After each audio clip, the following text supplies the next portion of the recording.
Catching up with Paul Dickson this morning from Axel REE. Paul, good morning. Good morning, Andrew. How are you? Yeah, good, Paul. Good to see you.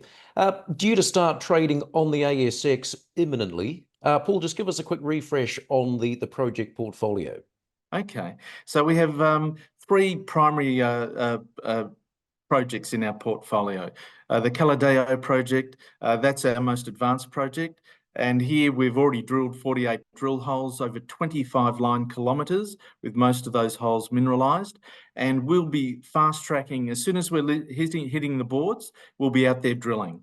We've already actually acquired 2 auger drill rigs, and we'll be also doing some RC drilling as well. The Caldas project will be drilled concurrently.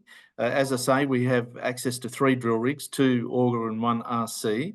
So we'll be also attacking the Caldas project as soon as we list. They're the 2 main focuses that we will have. The following one will be Itakira.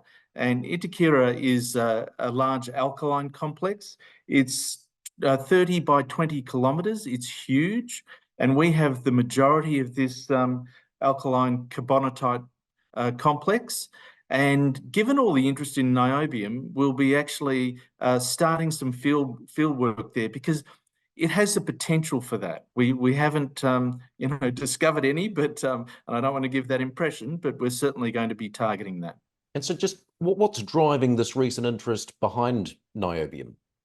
Well, the fact that Brazil produces 92% of the world's niobium, and China is one of the main owners of one of the mines over there, or backers in Brazil. And again, they're controlling the market, and it's the same as other commodities. If China changes their policies and starts to restrict supply to the world will require alternate supplies. And so soon upon listing, drilling concurrently, you say, at Caladeo and Caldas. Just tell us a bit more about Caldas. You're next door to Meteoric there. Absolutely. So we're within the caldera and also on the fringes of the caldera, and we've already done a lot of soil sampling on our project areas there, with excellent results of high grade, and most of them above the cutoff grade of 1000 ppm, which is Meteoric's cutoff grade. So we know exactly where to drill, and we haven't done any drilling there yet, but we know where to drill when we start. Are these ionic clays at Caldas? Well, certainly the ones at Caldas are, because they're in the same complex as Meteoric and Viridis.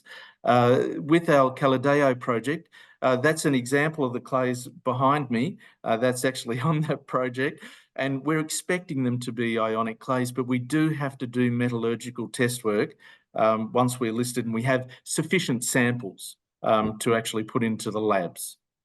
And so Paul raised $13.3 million as part of the IPO, fully funded for the next couple of years. Are you?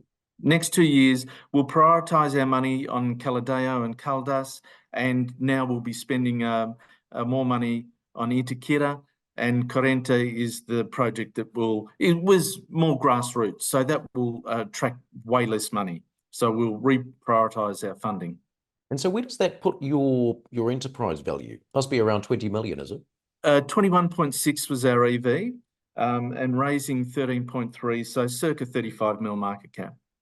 And the board and management have a fair chunk of skin in the game here.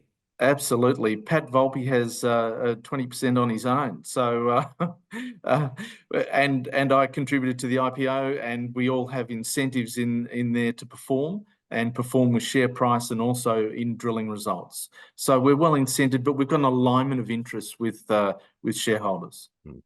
Good to catch up, Paul. Thanks for your time. Thanks, Andrew.